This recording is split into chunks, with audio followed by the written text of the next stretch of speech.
Thank you.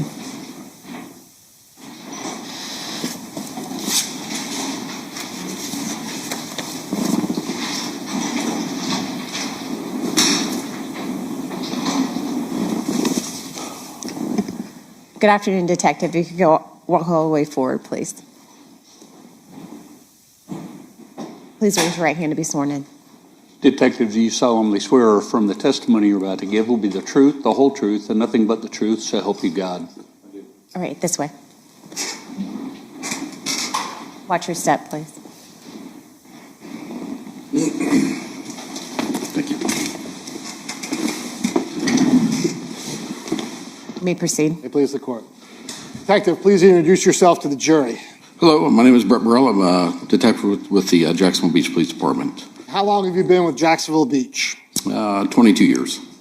What have you done with the department during the course of your career? I'm sorry, one more time, please. What have you done for the department during the course of your career? I started off in uniform patrol, and then I went through, back into detectives, and I've been there for probably 10 or so years, 12 years. The jury heard a little bit about how Jacksonville Beach Police Department works. Could you explain to the jury what detectives do for the Jacksonville Beach Police Department? Sure, we're a smaller agency. So unlike a lot of your other larger agencies or a sheriff's office, they have units that specialize, in given crimes. So whether it be an auto burglary or property crimes, sex crimes, economic crimes, or homicides, we kind of get tasked in the unit that I'm in general investigations. So we get tasked with investigating all of those, and in a given week, we could have any of those or all those kind of cases on our desk. Were you so employed as a detective in general investigations back in February of 2022? I was not. I was actually a detective with our street crimes unit, where I'd spend most of my time. So what were you doing in the street crimes unit? Primarily, it's vice, narcotics, guns, drug gangs, things like that. Did the Jared Bridegan homicide bring all hands on decks to investigate this? Again, we're a smaller agency, so what has the tendency is when something major like this happens, it's an all hands on deck. Everybody gets called to help in some manner. You were not the lead detective on this case? No, sir, I was not. That's going to be Detective Chris Johns? Yes, sir. Did you help Detective Johns in the investigation of this case? Once I got called to the crime scene, that was by the Detective Sergeant Young, was called to the crime scene at 8. He called me at 9:40 at night. I get there 10:15, and was kind of immediately tasked with going and starting to do kind of like a neighborhood canvass in that area to see if anybody heard or saw anything. And the jury's already seen a lot about the crime scene, so we don't need to go much into that. Did you perform the duty of notifying Shanna Gardner of Jerry Bridegan's homicide? Later that evening, 12:39 or so, we had gone back to the police department, had a brief discussion, and then at 12:39, Detective Lamont, who was second in this investigation, we drove over to the Gardner's residence, and we made the notification there, or Detective Lamont made the notification. So you were just there. Lamont actually did the talking? Yes, sir. So approximately what time was this? So again, we got to the house at 12:39, and then we were there until about 1 o'clock in the morning. So after that, was there anything of investigatory note during the notification? No, not really. After, did you respond later that day in the daytime? Later that morning, when we had returned to the police department, we were kind of, again, what are our tasks, what things need to be done. So we were starting to do neighborhood canvassing of the sort again, and it was asked to go back over there and take the look to see if there was, I made contact with Mrs. Garner to see if there was anything that she knew or if she had anything with video-wise that we could capture. Approximately how far, and I think the jury will see or has seen a map to show that Marsh Inlet Court is about 2 miles or so north from where the homicide took place? Yes, sir. I'm showing you what's been entered to evidence as Stakes Exhibit 205. Is this a fair and accurate depiction of Marsh Inlet Court, the house you respond to? I guess I should give this particular address. I had it written down. Anyway, is this the Shanna Gardner and Mario Fernandez? The publishing. I got it. Yes, sir. I was trying to get the address. Go ahead, sir. Yes, sir, that's the house. I guess it's on. The Google picture here. 1511 Marsh Inlet Court. Okay. So when you responded in the daytime, were you interested in what we can see at Stakes Exhibit 205, which is this little ring camera? Yes, sir. And did you view the ring camera footage as provided to you by Ms. Gardner? I did. And was there anything noted during the pertinent time of the dropping off of the children at 7:40-ish until the homicide? No, sir. Nothing was recorded? I didn't remember seeing anything of noteworthy, no.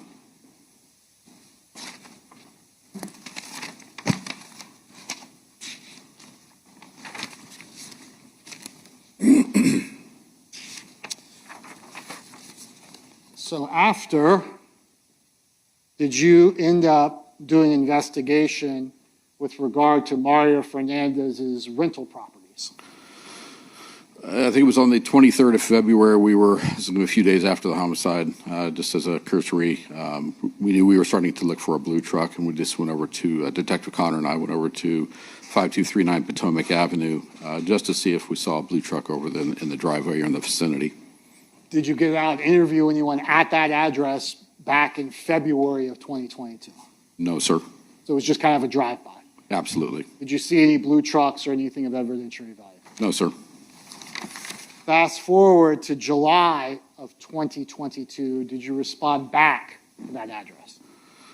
July 18th, we went back, and we were going to go and speak with Mr. Ordway, but we'll end up going to 5239. Yes, sir.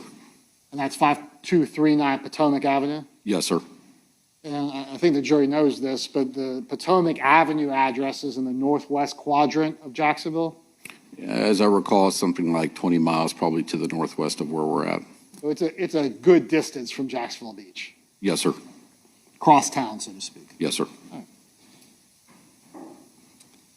So when you responded to the residence, was Mr. Ordway present? He was. Was Mr. Ordway a tenant at that address? He was. Did an additional person show up at that address? Yes, sir. Who was that? Henry Tenon.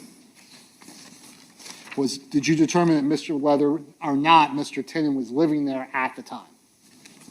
It was my understanding that Mr. Tenon was not living there at the time.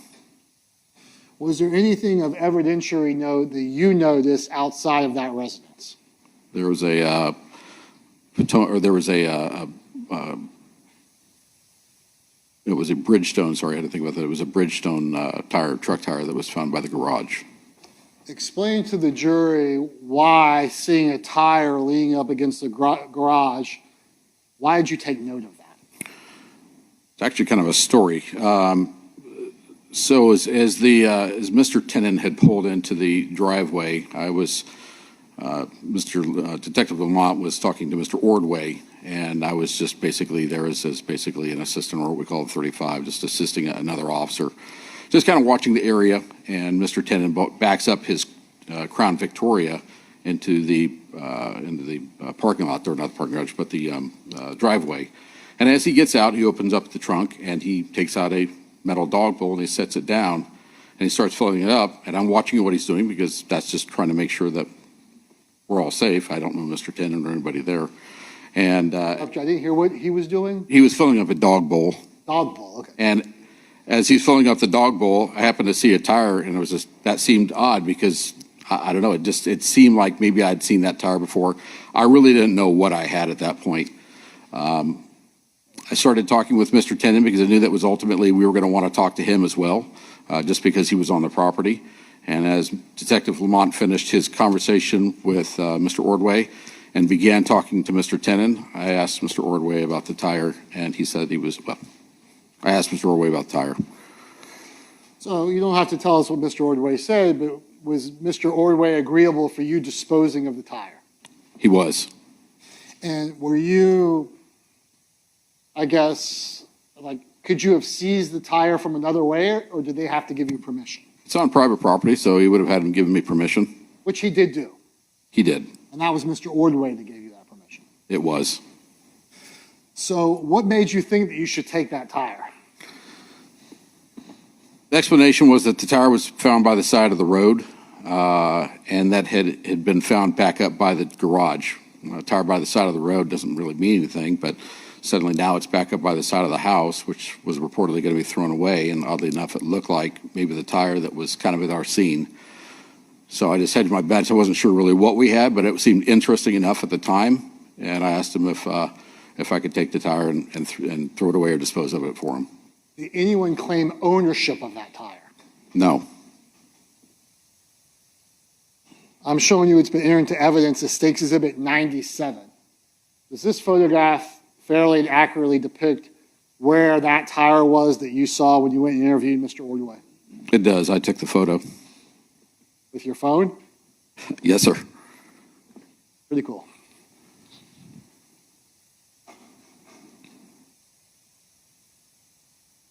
I'm showing you what's been entered into evidence as Stakes Exhibit 100.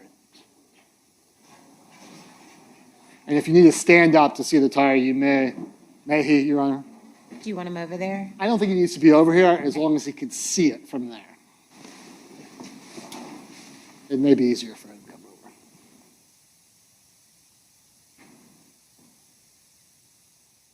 And do you see States Exhibit 100?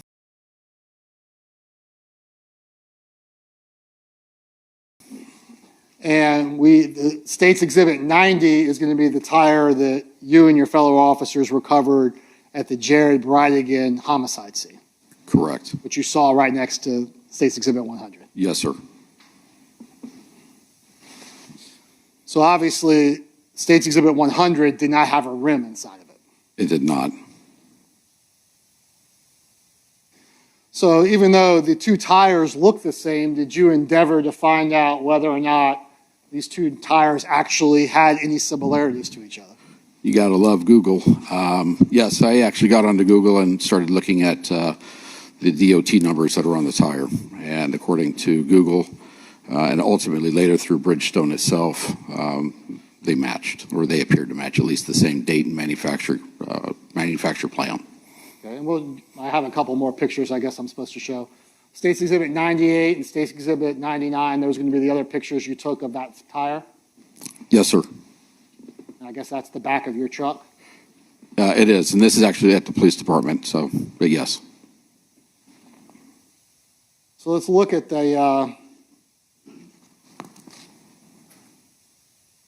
information from Michelin.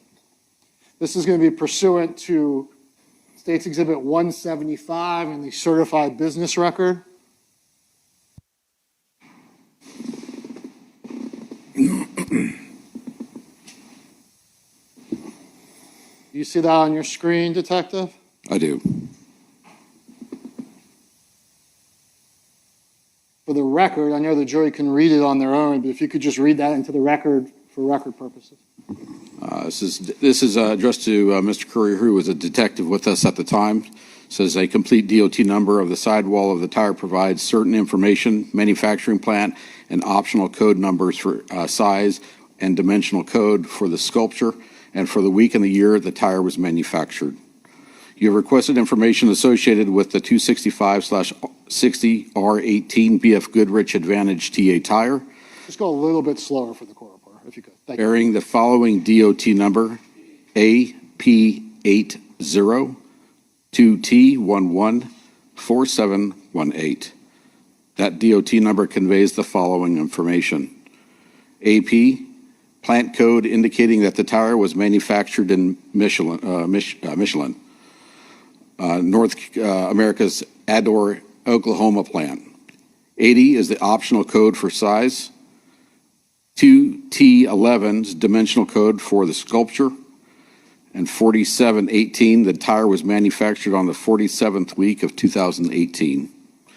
The same DOT number is assigned to all 265/60R18 BF Goodrich Advantage TA tires made at the Adamore, Oklahoma plant the 47th week, 2018. So the information provided in States 175 is the information contained on both State's Exhibit 90 and State's Exhibit 100, the two different tires that were recovered in this case? It was.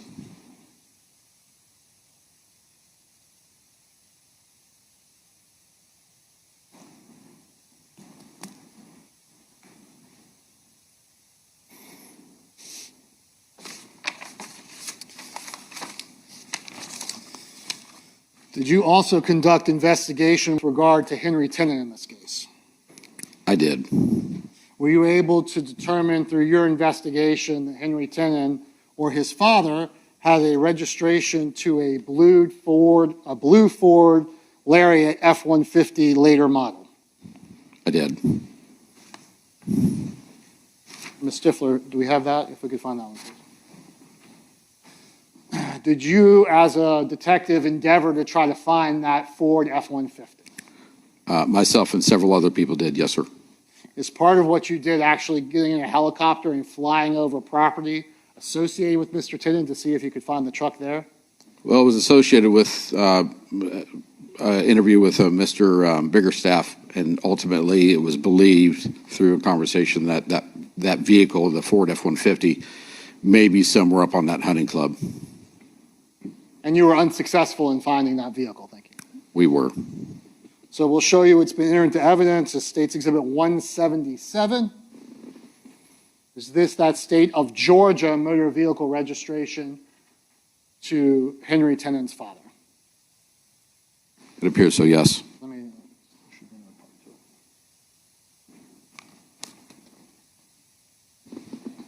Ah, there. It was just so small.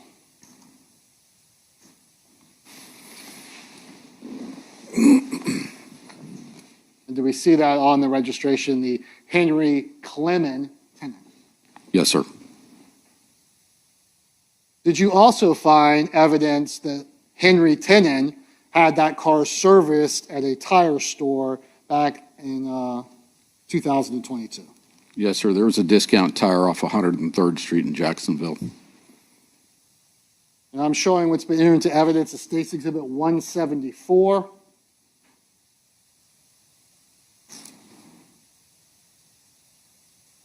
Is this that discount tire receipt that indicates that two tires were purchased, but only one tire was disposed of? Yes, sir.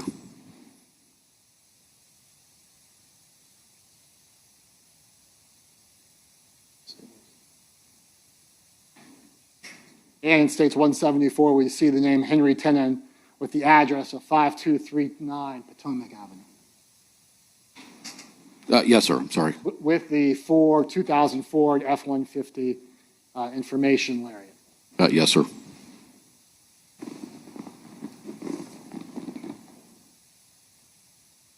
Okay, so two tires, but only one disposed of.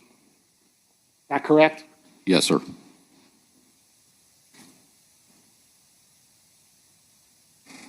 May I have a moment here? Yes.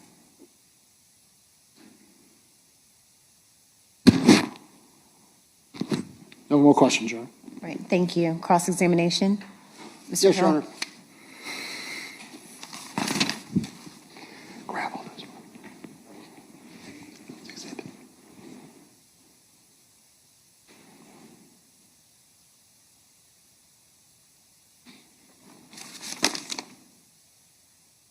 Good afternoon, Detective. Hello. Nice to meet you. Absolutely. Nice to meet you as well.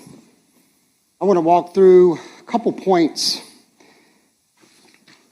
12:36 on the 17th, 12:36 a.m.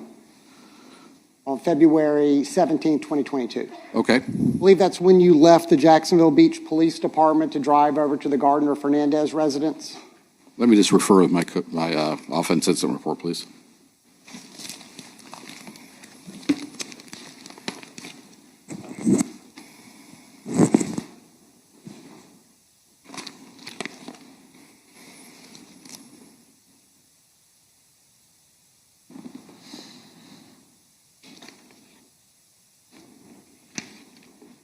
You're correct with the time. Yes, sir.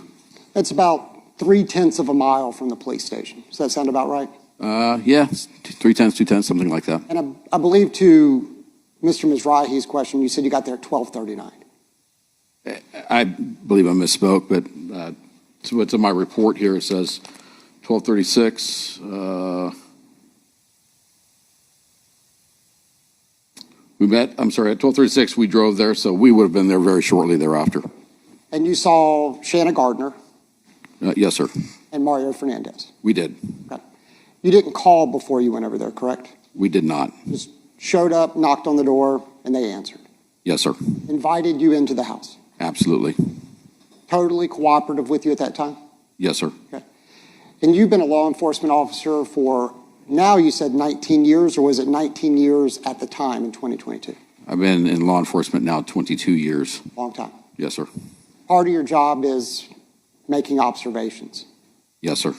This is at the time, probably the biggest case to have occurred in Jacksonville Beach in quite a long time. Yes, sir. All hands on deck, I believe, is what your response was to Mr. Mizrahi. Yes, sir. Your office had already had an opportunity to speak to Ms. Bridegan earlier that evening, correct? Yes, sir. I wasn't part of that, but yes, sir. Okay. But Shanna Gardner and Mario Fernandez's name had already been brought up to your understanding. Yes, sir. Okay. So when you get to their residence, you're going in to make this notification, or Detective Lamont is, but you're there as, what'd you call it, 3-5? It's just, yeah, we're there to assist one another. So we're going to a residence. We don't know anything about it, but we always go in pairs of two. Mario Fernandez and Shanna Gardner had already been mentioned by Ms. Bridegan. You guys have arrived at the residence, and you're making observations while you're there, correct? Yes, sir. Okay. No observations that Mr. Fernandez seems nervous? No, sir. He's sweating profusely? No, sir. He's being evasive? No, sir. And this is, what, maybe 4.5 hours after the homicide, correct? Yes, sir. If you would have made any of those observations, they would have been in that report that you were just referencing, correct? Yes, sir. Okay. And certainly if they're not there, you didn't make any of those observations. I made those observations. I didn't note that in my report, but there was nothing that stood out as being. Didn't see him fumbling with a cell phone or anything during the 30, 45 minutes you were there? No, sir. Okay. Certainly if you saw something like that, where he seemed like he was messing with his cell phone, panicking, anything like that, you would have noted that. Perhaps. Mr. Mizrahi took you to July 18th, where ultimately you went over to Potomac for the second time, correct? Yes, sir. Your Honor, may I approach the tires? Yes. I'm going to try to wheel these things over here for you. This was the tire you found at the residence? Yes, sir. Does this tire fit a Toyota Tundra? I don't know, sir. But it certainly matched a Ford F-150, did it not? It will ultimately match the vehicle or the tire that was found at the scene. Sure. This tire. Yes, sir. Okay. This was the one that was left in the middle of the roadway, ultimately where Mr. Bridegan was murdered. Yes, sir. Okay. And you understand this was DNA tested, correct? Yes, sir. Okay. And that they found Mr. Tenon's DNA on that tire. I understand that. Okay.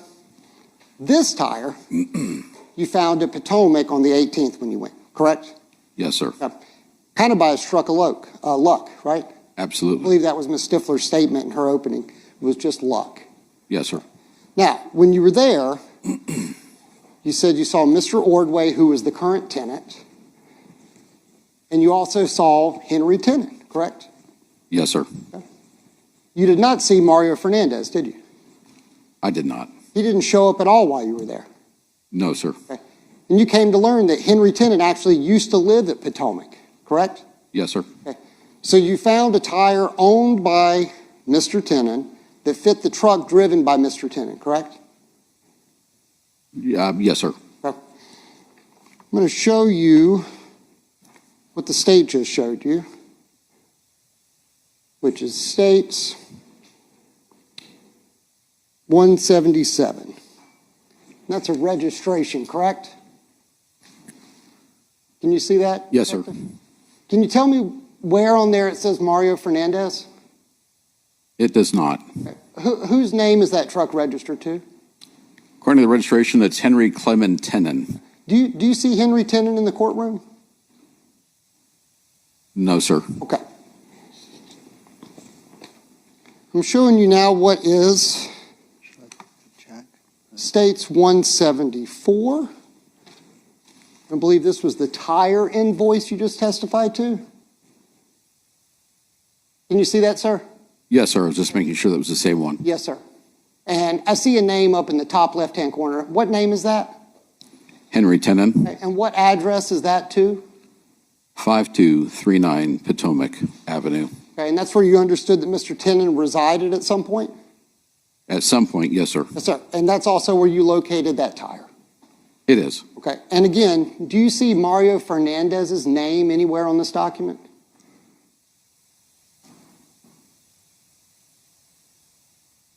No, sir, I do not.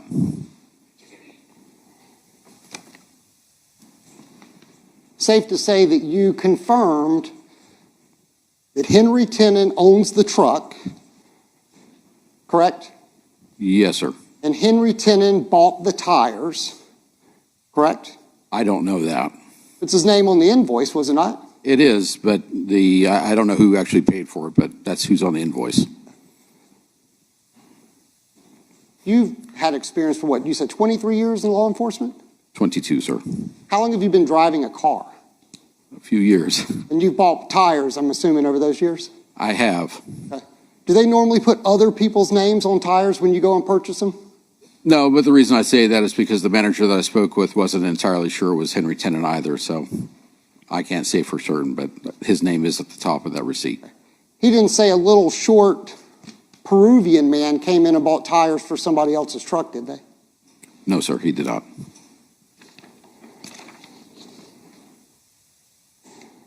And did I understand correctly, you took a helicopter ride looking for the truck? We did. Is that the first time you took a helicopter ride looking for a vehicle? Actually, it was the second time. It was kind of cool. I imagine it would be. And ultimately, that truck was found, correct? Yes, sir, it was. Okay. Was it found at a property owned by by Mario Fernandez? I don't believe so. No, I don't think he owns it.